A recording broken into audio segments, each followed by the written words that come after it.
I'm going to go over the bones of the skull. I'm going to use the colored skull first because it's easier to see the different bones when you use the colored skull, but you will be responsible for knowing the bones and the structures of the bones on the colored skull as well as the white skull.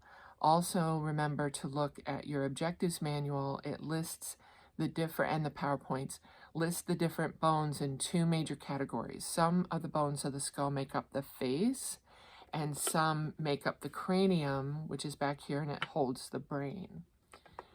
We'll start with the frontal bone. It's at the front of the skull, and there's only one, meaning in adults, you don't have two frontal bones, a right and a left.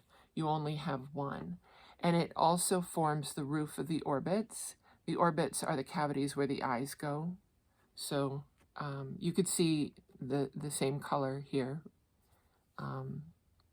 is still the same bone, right? When you turn the skull to the side, you can see the parietal bone. And if you turn it so you're looking superiorly, you can see that there is a suture separating the right and left parietal bones. Remember, right and left is the patient's right and left, not your right and left. Sutures are joints. A joint is where two bones come together, and the sutures are separating the cranial bones, and I'm going to talk more about those later. But there's a right and a left parietal bone, and at the base of the skull, this is an inferior view of the skull, is the occipital bone, and again, there's just one, and there's a big giant hole in the occipital bone, and that is for the spinal cord to pass through. It's called the foramen magnum. And if you look real closely, there are two smooth platforms on each side of the foramen magnum. Those are called the occipital condyles. This is where the occipital bone sits on the vertebral column, right here. And then this mustard-colored bone over here is the temporal bone. There are two, one, two, right and left. And this bone has features to it, just like the occipital bone does, that you need to learn. The first most obvious one is this hole. This is for our ears, and this is called the external acoustic meatus. Just posterior to it is a bump. And I want everybody who's watching this to touch the bump behind their ear. That's called the mastoid process. Remember, we call bumps on bones quite often. We call them processes. You remember, you need to know that list of different bone features. I just wanted to remind you of that. Now, inferior to the external acoustic meatus is a real pointy process here called the styloid process. It gets its name from a stylus because it kind of looks like a pen. On bigger animals, it really was used like a pen because it was much bigger. Animals, and this is thousands of years ago when we used to use bones as tools, but animals have a giant styloid process because they are powerful chewers. Okay, now let's talk about the two jaw bones. The maxilla is the upper jawbone. There are actually two of them, right and left, and they go all the way up to the frontal bone. They meet the frontal bone up here. I'm just trying to point out how big it is. This is all the maxilla. Obviously, it has teeth in it. And then the mandible is the lower jawbone. It's the only movable bone in the skull. So those are the two jaw bones. And the cheekbones are the zygomatic bones. And then the bridge of the nose is the nasal bones, right and left. Now, let's get back to the temporal bone because there's one more feature you have to know.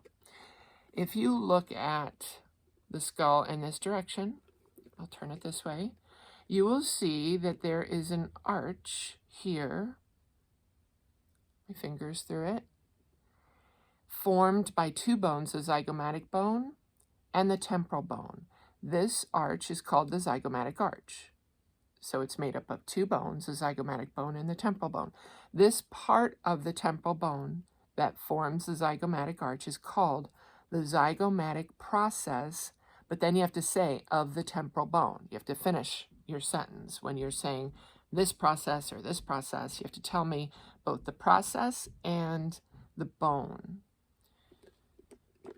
Now let's talk about the side view, the lateral view of the skull. And I always find that it's easiest to memorize these bones in order from anterior to posterior. You can come up with a mnemonic if you want. I never did do that, but the nasal bones are most anterior, and then the maxilla, right? And now I want you to look closely inside the orbit. The next bone is right here, and if you look closely, there's a hole in it.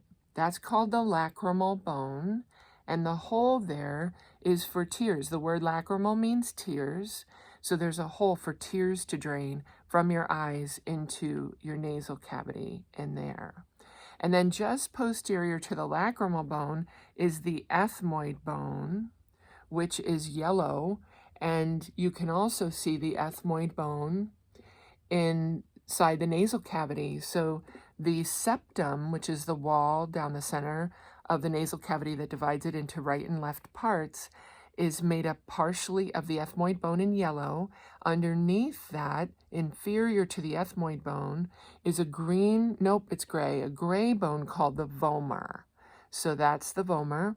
And then on the lateral walls of the nasal cavity are the three nasal concha. You can only see two in this skull. They've only created two.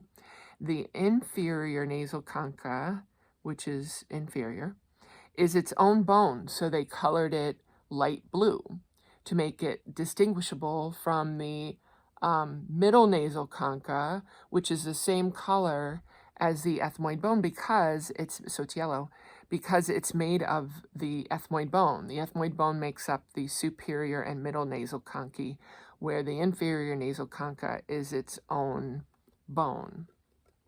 If you look at an inferior view of the skull, you can see both the maxilla in like an orangey color, and then in pink, posterior to the maxilla is the palatine bone.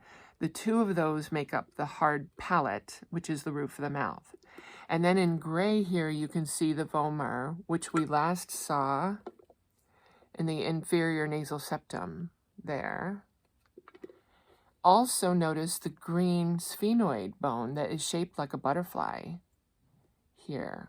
I'm going to try and get the light angle correct so you can see it there. And you can also see the sphenoid here.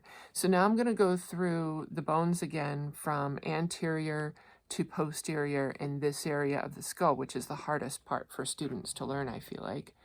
Nasal bone, maxilla, lacrimal, ethmoid, and then if you ignore the zygomatic, because we're going underneath it at this point, here's the sphenoid there. So nasal, maxilla, lacrimal, ethmoid, sphenoid, and that's like going underneath the zygomatic bone. So don't forget about the zygomatic bone. Now for the sutures. There are three sutures that you're going to learn. The one suture that runs in, so here's the face, in the coronal direction is called the coronal suture. It separates the frontal bone from the two parietal bones. The suture that divides the parietal bones from the occipital bone is the lambdoid suture.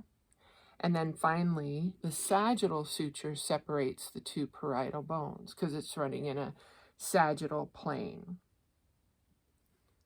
One more thing. I took apart the skull, and if you look inside, you can see the butterfly-shaped sphenoid. This is the frontal bone. See, here's the face. This is the frontal bone. There's this bone right here that is the same color as the ethmoid bone, because it is, and there's a pointy part sticking up, and that pointy part is the crista galli. Now I want to talk about the white skull, and makes it a little bit harder. I don't need to go through the whole thing and do another 10 minutes, but it makes it a lot harder to see the individual bones right? But you could see the sutures. I'm just showing it to you. And then I want to point out that if I test you on the nasal maxilla, like this area here, not the maxilla here, that's easy. But these bones in here that I talked about, nasal, maxilla, lacrimal, ethmoid, sphenoid, I would use the colored skull because it's a lot easier to see them.